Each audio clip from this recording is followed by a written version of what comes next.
बिस्मिल्लाहिर्रहमानिर्रहीम है Naila Rizwan, speech and language pathologist and founder of wellbeing centre. आज मैं बात करूंगी स्पीच डिले केसेस की कि किस किस फॉर्म में हमारे पास आते हैं और बिहाइंड क्या क्या रीजंस होती हैं।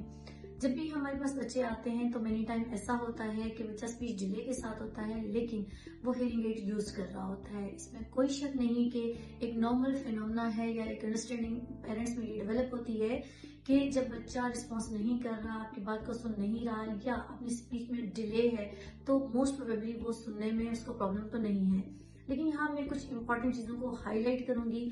मेनी टाइम हम जब रिपोर्ट्स देख रहे होते हैं तो बच्चे के बायलैटरल हियरिंग लॉस शो हो रहा होता है और सेम लेवल पर हो रहा होता है।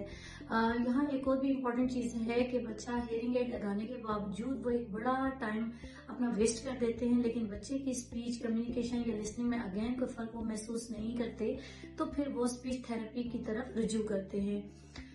बहुत इंपॉर्टेंट चीज जो हमें इस वक्त अंडरस्टैंड करने की जरूरत है वो ये है कि क्या आपका बच्चा सुन नहीं रहा, आप इसके लिए श्योर हैं, क्या आपको इस पे कॉन्फिडेंस है। इसके लिए आपको अपने तौर पे कुछ चीजें स्क्रीनिंग करनी होती हैं। लाइक अगर बच्चा आपकी बात नहीं सुन रहा तो आपने उसकी फेवरेट चीज इंट्रोड्यूस करवानी है।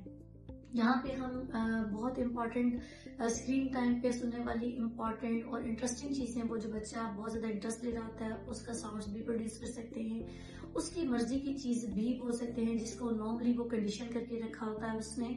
और मीनवाइल और बहुत सी चीजें होती हैं जिसके थ्रू हम ये देख सकते हैं। सेकेंडली एक और चीज जो हमें अंडरस्टैंड करनी चाहिए कि कभी भी हमें एक हियरिंग टेस्ट पर रिलाई नहीं करना चाहिए, हमें 2 से 3 हियरिंग टेस्ट की तरफ मूव करना चाहिए। और यहाँ पर भी मैं पेरेंट्स को जरूर रिकमेंड करूंगी कि जब भी आप सेकंड ओपिनियन या सेकंड टेस्टिंग की तरफ जाते हैं तो अपना पहला टेस्ट, पहला एक्सपीरियंस बिल्कुल भी शेयर ना करें। थर्ड, आप जहां पर प्रोडक्शन माइलस्टोन को अंडरस्टैंड करते हैं कि मेरा बच्चा 2 इयर्स का है, 3 इयर्स का है, उसे ये बोलना चाहिए, वहां आपने उसके फोकस, अंडरस्टैंडिंग, उसके अदर जो pre requisite pre speech skills है उनको भी बॉदर करना है। मेनी टाइम ऐसा होता है बच्चों के सुनने में प्रॉब्लम नहीं होता, बच्चे सुन पाते हैं लेकिन उनको वो बॉदर नहीं करते, उन पे वो फोकस नहीं करते, उनको वो इसलिए प्रोसेस में नहीं लेके आते।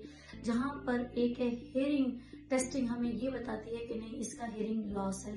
पिछले कई केसेस में ये बहुत ज्यादा चीज देख चुकी हूँ कि बच्चे हियरिंग एड्स के साथ होते हैं, लेकिन उन हियरिंग एड को जब बच्चे अप्लाई करते हैं, जब पेरेंट्स अप्लाई करते हैं, तो वो इस बिलीफ पे कि अब हमारे बच्चे की स्पीच बेहतर हो जाएगी, एक और बड़ा अरसा वो वेस्ट कर देते हैं। सो इस प्रीशियस टाइम की सेंसिटिविटी को being a parents, being a therapist हमें अंडरस्टैंड करना है।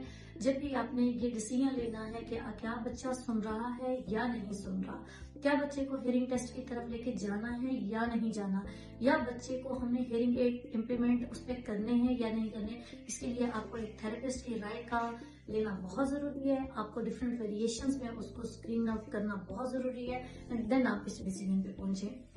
अदरवाइज आप और बच्चा दोनों एक पेन से गुजरेंगे बट उसके रिजल्ट्स आपको फ्रूटफुल नहीं मिलेंगे। सो ये छोटी छोटी जो हमारी क्वेरीज होती हैं, छोटी छोटी जो मिसअंडरस्टैंडिंग होती है, जब हम उनको सॉल्व करते हैं तो एक बेटर डिसीजन और बेटर इम्प्लीमेंटेशन की तरफ आएंगे। Thank you so much. अपना बहुत सा ख्याल रखें।